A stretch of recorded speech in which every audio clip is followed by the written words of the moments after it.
friendly neighborhood nerds, or excuse me, nerds of the friendly neighborhood variety. This is Judah Rad, and I'm here with Respawn. Today, Gregory M. Guity is joining us to talk about his comic book, Alleycat 2.0, a collaboration between himself and Kent Clark. How is it going, Greg? I'm all right. I'm all right. The kids are tucked in, and I got a little bit of quiet time. It happens to be a night off, and I'm very glad that you reached out to me, and I'm really glad to be doing this. Oh, Cool. we're Thank you so for happy to spending. have you. Yeah. We appreciate it. Jumping right into Alley Cat 2.0, I love cats and I also love violence. So it's really a treat to see like the two of those mixed together so spectacularly in this title. Could you walk us through how this idea came about? Um, well, the thing about Alley Cat is pretty much a culmination of a lifelong affection of cats, cartoons, and all in superhero comics, particularly the all age style of storytelling that I pretty much grew up on, where there was a lot of emphasis on action, drama, and just done in a way that kids can get into it, and as you grow up, you still keep coming back to it and finding other layers of to enjoy about it. And I think most people don't realize. I think there's a difference between, say, all ages and family friendly. Family Mm-hmm. friendly. Uh, there's certain things that they won't touch on in a family friendly property, like they won't touch too heavily on death or sex. Mm-hmm. At all ages, it's a little more implicit, and and that's the kind of stuff I grew up on, and that's the kind of stuff I appreciate. I think all ages is a kind of style that keeps the audiences growing and keeps, when you get them young, and you'll keep them coming back. And so what happened with Alley Cat 2.0, this was originally, this story was part of an anthology that I had planned with another writer, and what we were trying to do is take different comic book type stories from different genres and take something that was common to that genre and try and find at least one little thing to do differently and just add a little twist to it. And this particular one was inspired by Batman Beyond and Courageous Cat and Minute Mouse. Uh, Awesome. and I don't know if anyone here, I don't know if you Yes. remember Courageous Cat, and also created by Bob Kane, and which is interesting. Courageous Cat has the color scheme that he intended for Batman, the red suit, but anyway. Um, Nice. so the aspect of Batman Beyond being that this is the second person to hold the wear the mask and the cape and have the equipment that was inspired by Courageous Cat, the two guns that can pretty much do anything, um, and then have a very shocking discovery about his mentor, um, and so and that's where the twist was going to be. And another twist was, being that these were anthro characters, these are animal characters. I wanted to give it a little bit more serious than what usually happens with animal characters, like Yeah. Mighty Mouse, Danger Mouse. They're very, Darkwing Duck, very humor intensive. So this was leaning on the spectrum more towards, say, SWAT cats or gargoyles, where it's still funny and there's still action, but there's a little more serious than Like an what you would. edge. Yeah, Yeah. exactly. Not too much of That's an edge, but just a little bit. that's All right. interesting you said that mix of the three that you mentioned there because Judah, what did you say it reminded you of? G.I. Joe and Yes, yeah. I immediately, it looked like my when I was telling before the other two had read it, I was like, yeah, it kind of reminds me of like Teenage Mutant Ninja Turtles meets GI Joe meets Yeah, Street Sharks or something like that. yeah. I mean, it would be kind of like that dynamic. Well, because this was meant to be like the final chapter. See, this is getting back to the anthology. What we were trying to do was, like, do you remember there was one graphic novel, one trade paperback that I picked up one time in Orlando called "The Very Best of Marvel Comics," and it cool. was just a collection of comics that you didn't necessarily get the complete story. You get like one Spider-Man, maybe two Spider-Man comics from the 60s, and then there was an X-Men from the 70s, and then Thor from the 80s, Doctor Strange, and you might not have gotten the entire arc or the entire story that they picked these things from, it was almost as if you just picked some stuff off the rack and just went home and read them.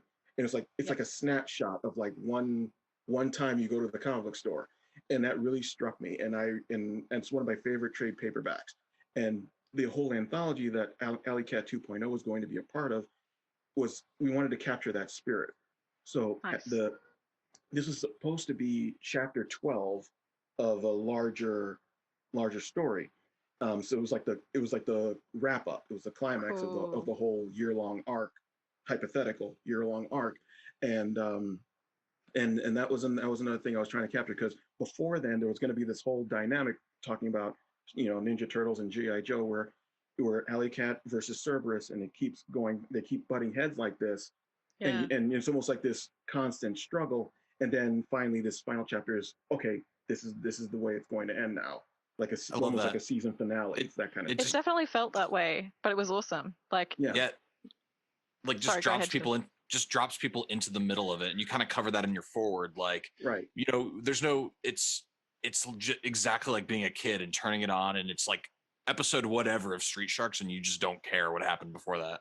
Yeah, exactly. Because eventually you're going to find out. You're going to go looking for it. If it grabbed you, you're going to go looking for more of what came before, and then you're going to want to wait till the next thing that comes on. You know, so it's not hard to sell a comic, I don't think. I mean, it shouldn't be. And that gets back to what I keep saying about all ages. You get them young, and you'll keep them for life. You mentioned like the types of cartoons and comics that influenced you, but specifically, which writers and artists did you find yourself kind of inspired by and possibly emulating when you were working on this? You know, Tom DeFalco. The older I've gotten, is one of the best examples of that kind of storytelling I like. J.M. DeMatteis. I hope I said his name right. So you're a Spidey fan. Yeah, he did. You know, I remember him doing Spectacular. I remember him writing. He wrote right after the Jack Batlin storyline in Daredevil. He closed that to get him back to being Matt Murdock. This is back around the 90s. Jack Batlin, there was a secret identity thing, and he's faked his death. And he wrote I think it was leading up to Daredevil 350, and I wrote a college essay on that to the college I wound up getting accepted to, and how he faced both, you know, former aspects of himself, and he also confronted Stick about the things that led up to him having his nervous breakdown and abandoning his identity and all that sort of thing. And that, so James DeMatteis is one. Mark Waid, I will say, he in 1996, 97, when he came in and did Operation Rebirth, that was the most mind-blowing Captain America I had seen in years. Right? That's another one. His Fantastic Four, that was another one I absolutely loved. Dwayne McDuffie is another one of my favorite writers. Oh yeah, we were just talking about him. Yeah, Milestone is something that is just going to be a part of me for the rest of my life. You know, and he was, of course, one of the major architects of that. Yeah, and I'm very excited about that. And I've been a bit out of the loop when it comes to comic books, but Milestone is something that's going to bring me back, and I want to see more happen with those characters, especially this time around. And so Matisse, DeFalco with Spider-Man, Spider-Girl, and those have been some of my favorites. As far as illustrators, Ron Friends, he's another one of my favorites. He knowingly emulated some of the classic Ditko Kirby style when he was either on Thor or on Spider-Man, and then you see his own style kind of come in when he's working on when he was working on the MC2 line, Spider-Girl, and Mike Wieringo. He co-created Spider-Girl with DeFalco, right? Exactly, yes. Yeah. Right, and Patrick Olaf, I believe. Yeah, nice. Mike Wieringo, he, working on Fantastic Four with Mark Waid, just an amazing pairing. Darwin Cook, his 12-issue Spirit was a thing of beauty. I absolutely loved it. I got those singles. Guy. It's a good that one. was another guy. And cool. Yeah, I could name a ton, but I think those are the ones that pop into my head right now with having asked me that question. Yeah, that's Good a great answer. segue for us, actually. Yeah, excellent answer. Because it looks from the PDFs that we received from you that this is a dream that you've had for a really long time, is creating comics, right? Like it's been Yeah. rattling around in your head for a long time. How did you get to the point of like actually creating something fully developed like Alleycat 2.0? How did you distribute it? How did you arrange an artist? Like, what was that process like? Well, that took a very long time. It Mm. took a very long time. Back when I first wrote the story, then I was already like corresponding on DeviantArt a lot and just complimenting people on their work, just appreciating people's work. And Kent just so happened he wasn't really doing anything, and I don't know, it just it was like, hey, you want to do this with me? He was wanting something to draw, and he was wanting something to work on, um, and that's how that wound up coming together. He's I'm not exactly sure what he's doing now. He probably wanted to do his own creative work, own stuff, or just different lighter illustrative work. But Mhm. I'm very grateful that he wanted to do this. I love he that wasn't exactly his art style with the more compact uh, character models and the anthro, but he just he rocked it, and I'm infinitely grateful. I I begged him to let me pay him for the work that he did, and he was like, no, don't worry about it.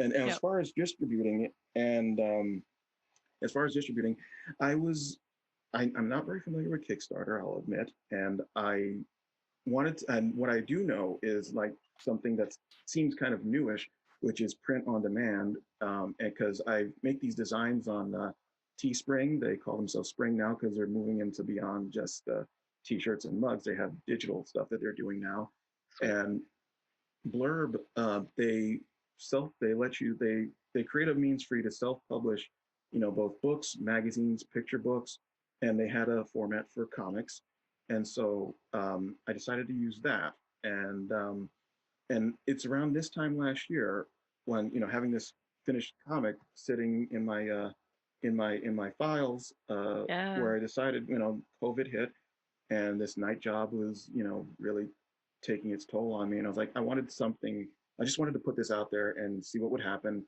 and see if I could have something to feel good about, and so I just put it out there, and you know handful of sales have been made, and but that was more than I was going to get if I just had it sitting in my files, and that was Yeah, that's and right. every time someone places an order, it was a nice little good feeling, Oh yeah. Absolutely, especially being independently, like, you just done this yourself, right? Like Yeah, you've yeah. put all your own money and everything into this. So if people who are watching right now want to buy this, how do they get a copy? And obviously we'll follow up with a link in the description, but where do they go to find you and your work? Well, I posted a lot on Twitter and Facebook, and there is a link tree in my bio on Instagram. The link tree is simply call me Greggy. Hmm. And Awesome. I'm not really good with some of these branding things. I just went with something that I thought would be short and easy to Sounds great spell. to me. And there's my Teespring shops, but at the very top of the link is a copy is Alleycat 2.0, and there's you can order it digitally. You get a digital copy straight to your device, or you can order a print copy, and that admittedly costs more, but that's part of the whole process as far as print on demand.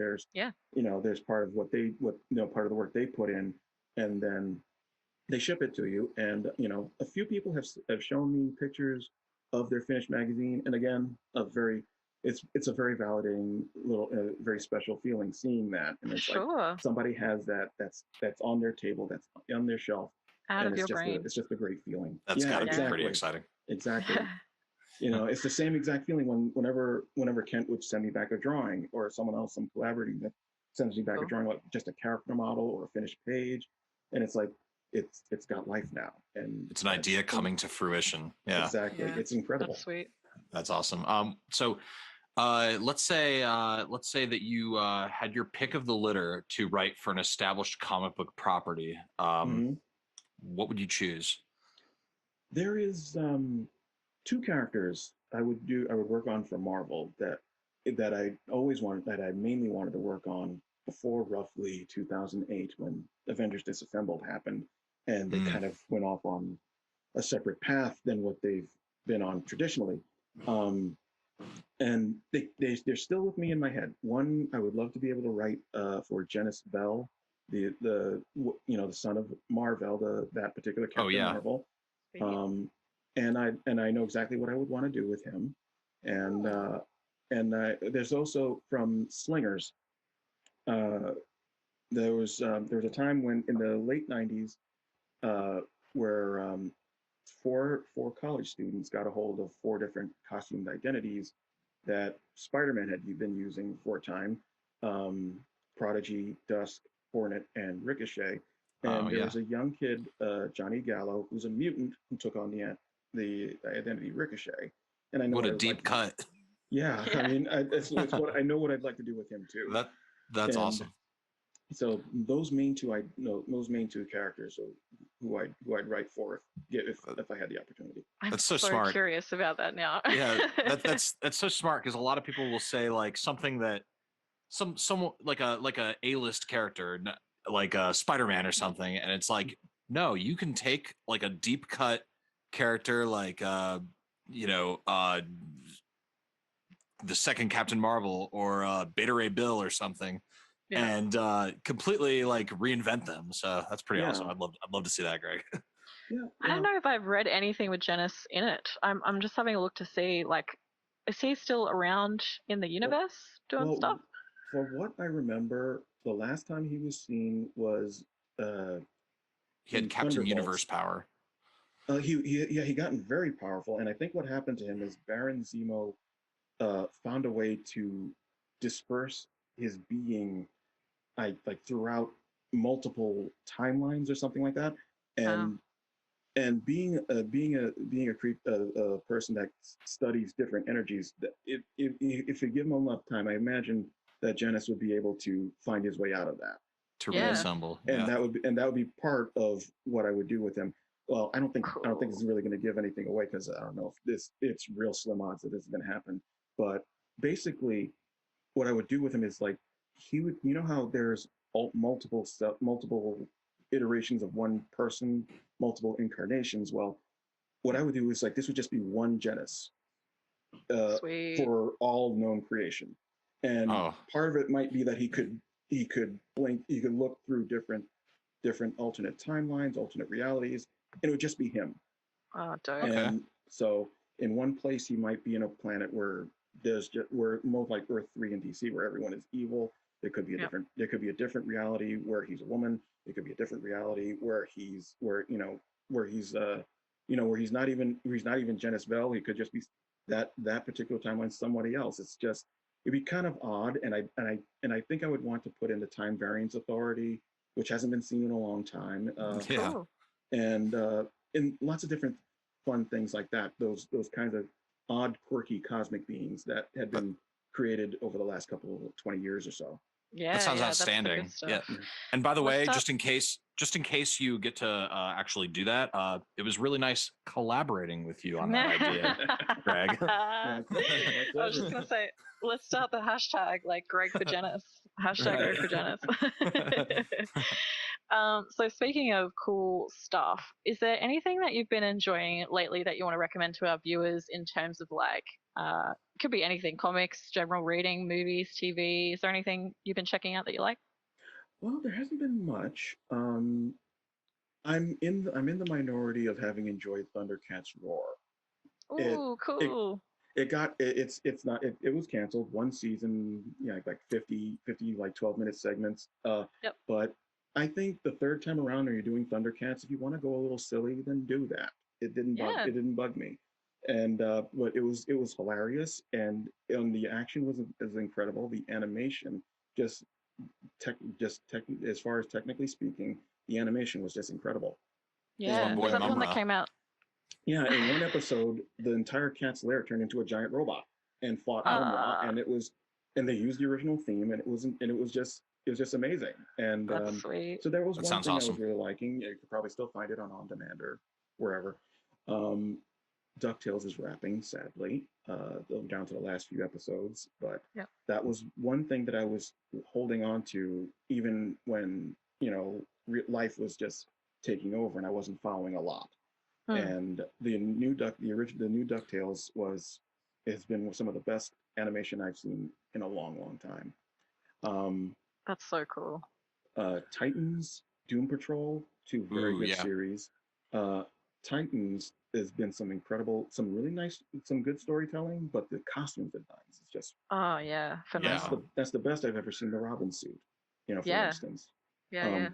Doom Season 3 Patrol. of that's out soon, right? Yes, as a matter. Titans. Yep, it Yeah. is. There's going to be Tim Drake is going to be debuting. Blackfire is going to be the main villain. I'm Fuck really yeah. looking Hell forward to yeah. that. Yeah. Awesome. Yeah. And Doom Patrol. I only got to see season 1 of Doom Patrol, but that was incredible. That was incredible writing. It's so visually enjoyable too. Yes, yes. Yeah. And I was just glad to see Brendan Fraser back in, being out there Me and too. doing Stuff. Yeah. Yeah. Yeah. It's been a What while a since The talent. Mummy. Yeah. Yeah. I've been watching The Mummy and The Mummy Returns a lot lately, and yeah, Those are so good. Yeah, they really are. They really Classic. are. Yeah. So there was that. I learned about Warrior, which was supposedly closer to what Bruce Lee had in mind before what wound up turning into Kung Fu, and that was Oh, just 2 cool. seasons. There's a little. It's up in the air as whether there'll be a season 3, but that was very enjoyable. I do want to check that out. Definitely not all ages. I'll tell you that now. Yeah. It's a very, very mature audience, most definitely. Yeah. There's webcomics. Beware of Toddler by George Gant. Oh. He's been out there as a webcomics creator for a while now. He had one, The Grind and Reset. One was about set in a coffee shop. The other was about video game characters. But this third idea of his, Beware of Toddler, is it's Sounds just terrifying. so cool.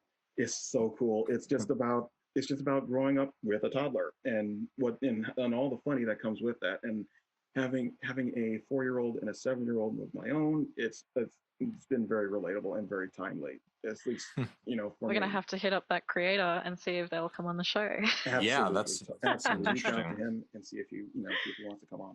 I could recommend him enough. Cool. Sweet. Then there, what? Oh no, you go. You go. Oh, okay. There's on webtoon.com, the one that I tune in for is Lavender Jack by Dan Scotti.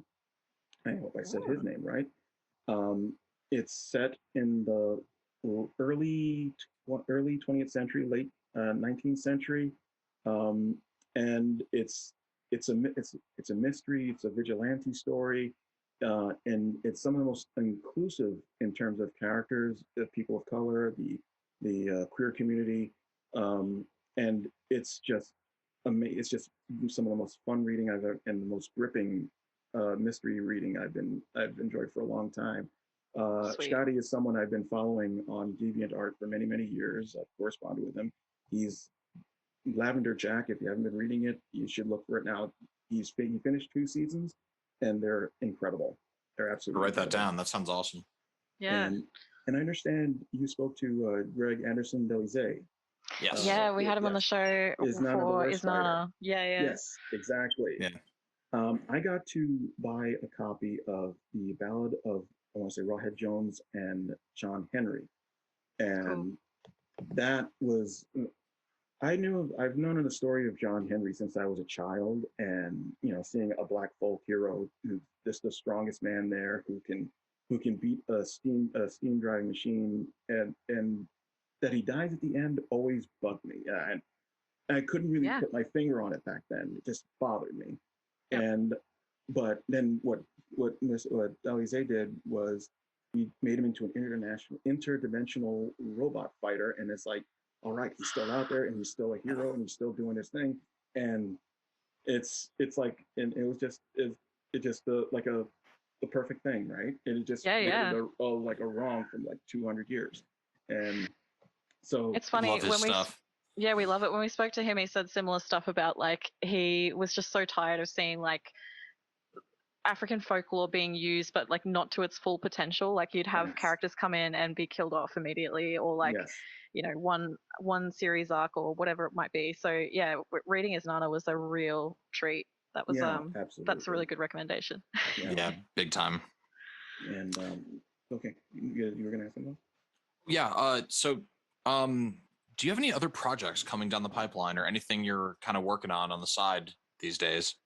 Well, the Alleycat 2.0, I think there's one other that I'm doing, but which ties back to one of my other passions for most of my life, professional wrestling. Oh yeah, awesome.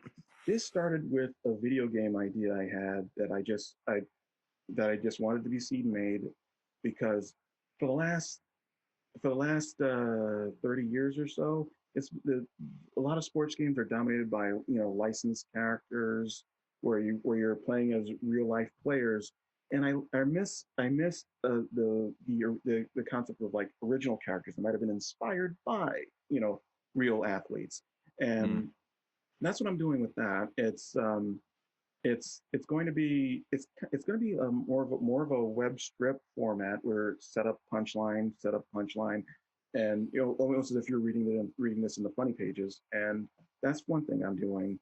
And but Alleycat 2.0 is it's like an idea that just wouldn't leave me alone, and I'm just trying to make an ongoing series out of that as well. So Yeah. if you hear about me, it's probably just going to be about those two. Okay, we will keep an eye out. Yeah, absolutely. So last question for you, Greg. What message would you like to leave our viewers with? Um, hmm. If you're interested if you have a creative idea and it just won't leave you alone, just figure out what you can do with it, and just keep toying with it, keep playing with it until the right things come along, you know. And just always just do your research, look for ways to make it happen, look for artists who might believe in your idea, that it might speak to. Look at what they draw, what they like to draw, the style that if it fits yours, and just reach out to them, because you never know what's going to happen unless you just make a move. That is so Nothing. inspiring. You Yeah, gotta I keep felt going that. one way or the other. Yeah, I love that. That was awesome. That is good. Ladies, gentlemen, NBs, that is Greg Guity. Hey, thank you so much for joining us. This was a treat. Thank you. Thank you. I appreciate you reaching out to me and letting me do this. We'll have a link to Greg Guity, and you can check out Alleycat 2.0. Make sure you wear a mask. Make sure you wash your hands. Make sure you socially distance. Be nice to people. Feed your dog, and take care. If you want to hear interviews from industry pros, get first looks, and have access to endless comic content, wake up. Please wake up. You're in a coma. Your mother misses you.